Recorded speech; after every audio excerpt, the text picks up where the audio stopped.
Hello students, welcome back to my channel. Class 6 Ray Martin প্রশ্নবিচিত্রা 2024 দ্বিতীয় পর্যায়ক্রমিক মূল্যায়ন মধ্যশিক্ষা পর্ষদ প্রদত্ত নমুনা প্রশ্নপত্রটি আজকে সলভ করব। ইতিহাস ছাড়াও অন্যান্য সাবজেক্টের সলিউশন ভিডিওসের লিঙ্ক নিচে ডেসক্রিপশন বক্সে দিয়ে দেবো, সেখান থেকে চেক করে নিতে পারো, কিংবা তোমরা সেগুলি প্লেলিস্টে পেয়ে যাবে, প্লেলিস্ট থেকেও দেখে নিতে পারো। এছাড়া তোমরা প্লেলিস্টে তোমাদের ইংলিশ টেক্সট আর ম্যাথসের সলিউশনে পেয়ে যাবে, তার সঙ্গে ফ্রেগ্রেন্সের সলিউশন পেয়ে যাবে। তাই চ্যানেলে গিয়ে প্লেলিস্ট খুলে যে ইচ্ছা মতো প্রয়োজন মতো ভিডিও দেখে নিও। আর এই ভিডিওটা স্কিপ না করে প্রথম থেকে শেষ পর্যন্ত দেখো, সব উত্তরগুলো নোট ডাউন করে নিতে। চলো শুরু করে আজকের ভিডিও। 1 নম্বরে রয়েছে, দেখো ঠিক উত্তরটি বেছে নাও। প্রশ্নের মান রয়েছে 1, যে কোনো 5টা করতে হবে। মেগালিথ হলো পাথরের সমাধি। 2 নম্বরে আছে, এর কোনটি বর্ণাশ্রমের অংশ নয়? নৃপতি। জৈন ধর্মের প্রধান প্রচারককে বলা হতো তীর্থঙ্কর। ষোড়শ মহাজন পদের সময় মগধের কৃষির উন্নতি হয়েছিল কারণ লোহার লাঙ্গল ব্যবহার করা হতো। সুয়ান জাং চীন থেকে ভারতীয় উপমহাদেশে এসেছিলেন বৌদ্ধ ধর্ম সম্পর্কে আরও পড়াশোনা করার জন্য। হর্ষবর্ধন কুষাণ মুদ্রায় সম্রাটদের মাথার পিছনে এক রকমের জ্যোতির্বলয় বানানো হতো সম্রাট ও দেবতা একই বোঝানোর জন্য। 2 নম্বরে রয়েছে, নিচের যে কোনো 5টি প্রশ্নের উত্তর দাও। 4-5টি শব্দ বা একটি বাক্যের মধ্যে লিখতে হবে। বেমানান শব্দটি খুঁজে বের করো। অশ্বমেধ, বাজপেয়, শতমান আর রাজসূয়। অশ্বমেধ, বাজপেয়, রাজসূয় এই 3টে হচ্ছে যোগ্য, আর শতমানটা হচ্ছে মুদ্রা, তাই শতমানটা এখানে আলাদা হয়ে যাবে।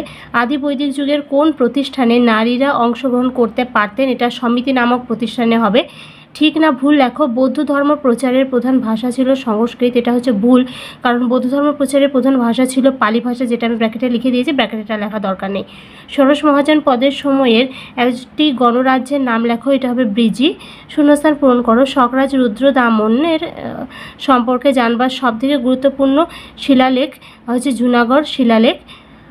6 নম্বরে রয়েছে, গুপ্ত সম্রাটরা বড় বড় উপাধি ব্যবহার করতেন কেন? নিজেদের বিরাট ক্ষমতা বোঝানোর জন্য। 3 নম্বরের নিচে যে কোনো 2টি প্রশ্নের উত্তর লেখো। 2-3টি বাক্যের মধ্যে প্রশ্নের মান রয়েছে 2। চিত্রিত ধূসর মাটির পাত্রে 2টি বৈশিষ্ট্য লেখো। এটা আছে ছায়ার একটা সহায়িকা বইয়ের 62 নম্বর পেজে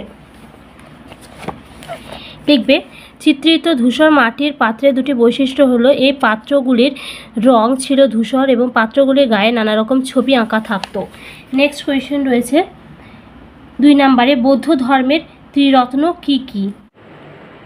বৌদ্ধ ধর্মে ত্রিরত্ন বলে 3টি বিষয়ের ধারণা রয়েছে। এদের এক একটিকে রত্ন বলা হয়, সংখ্যায় 3টি, তাই একসঙ্গে ত্রিরত্ন নামে পরিচিত। বৌদ্ধ ধর্মে ত্রিরত্ন হলো বুদ্ধ, ধম্ম ও সংঘ। 3 নম্বরে রয়েছে, শক সাতবাহনদের লড়াইয়ের কারণ কী ছিল? এটা পাবে তোমরা 132 নম্বর পৃষ্ঠাতে। এই প্রশ্নটার অথবা প্রশ্ন হতে পারে, শক ও সাতবাহনদের মধ্যে দ্বন্দ্বের প্রধান কারণ কী ছিল?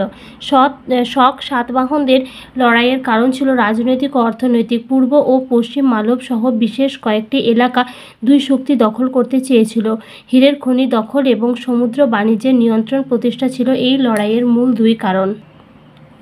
নেক্সট কোয়েশ্চেন রয়েছে, আজকে ইনস্ট্রাকশন রয়েছে, দেখো 4 নম্বরের নিচে যে কোনো 2টি প্রশ্নের উত্তর লেখো। প্রশ্নের মান আছে 3।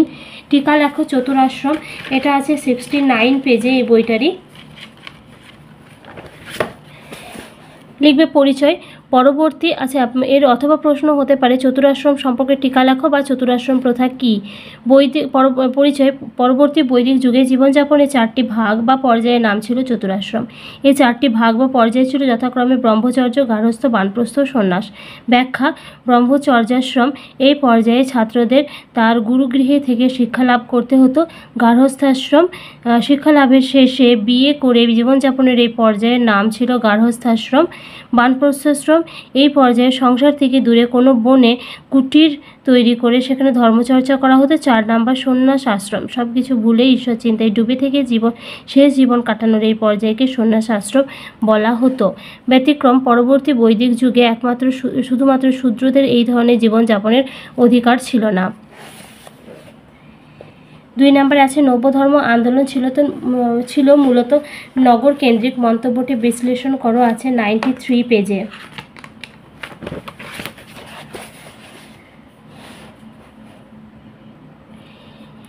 মহাবীর ও বুদ্ধ দুজনেই ধর্ম প্রচারের জন্য নগরগুলিতেই বেশি যেতেন। গ্রামে মূলত কৃষকরা থাকলেও নগরে বিভিন্ন জীবিকার মানুষ বসবাস করত। আবার ব্রাহ্মণ্য ধর্মে নগরে যাওয়া বা থাকা পাপ বলে ধরা হতো, তাই জৈন ও বৌদ্ধ ধর্ম সেই সময়ের নগরগুলিতে বেশি ছড়িয়ে পড়েছিল। এইসব কারণে নব্য ধর্ম আন্দোলন মূলত নগরকেন্দ্রিক হয়েছিল।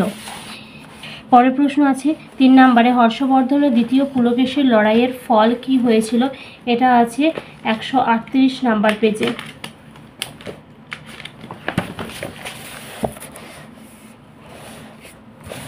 লিখবে হর্ষবর্ধনের সঙ্গে চালুক্য শাসক দ্বিতীয় পুলকেশীর লড়াই হয়েছিল। দুজনে পশ্চিম উপকূলের বাণিজ্যিক বন্দরগুলি দখল করার চেষ্টা করেছিলেন। এই যুদ্ধের ফলাফল হর্ষবর্ধনের বিপক্ষে গিয়েছিল।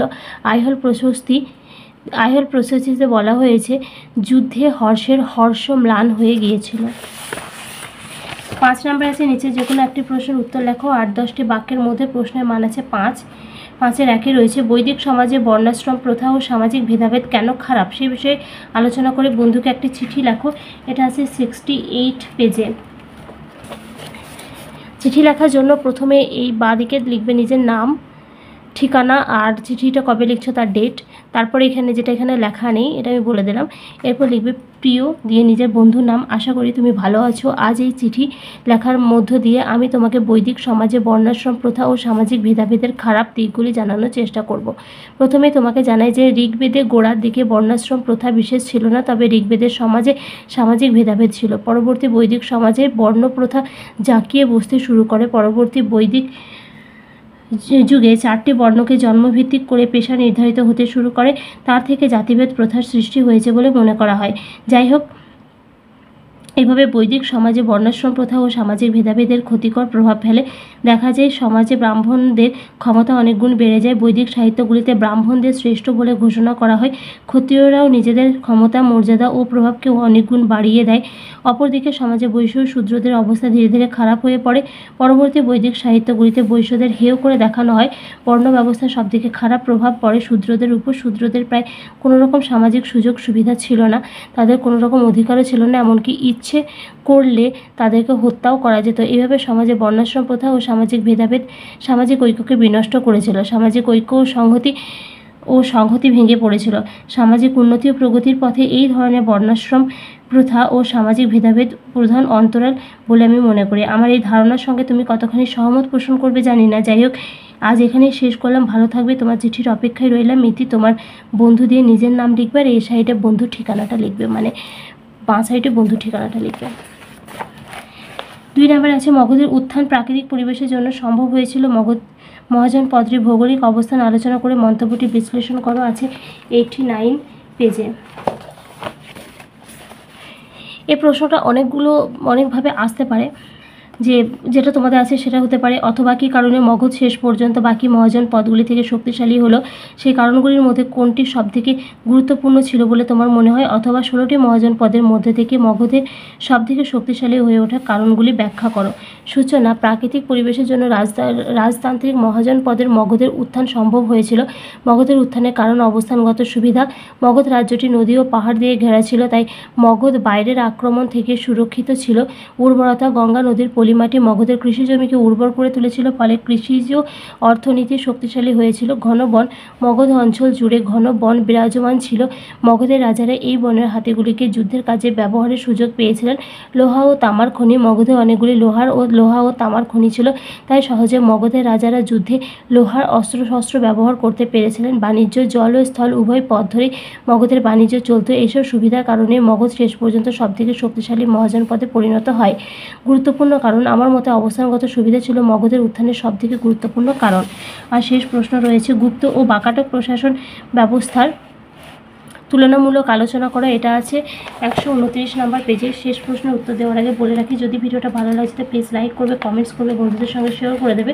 নতুন হয়ে থাকলে চ্যানেলটি সাবস্ক্রাইব করে রেখে পাশে থাকা বেল নোটিফিকেশন অন করে দেবে, যাতে নেক্সট ভিডিও সবার আগে তোমার কাছে পৌঁছে যায়।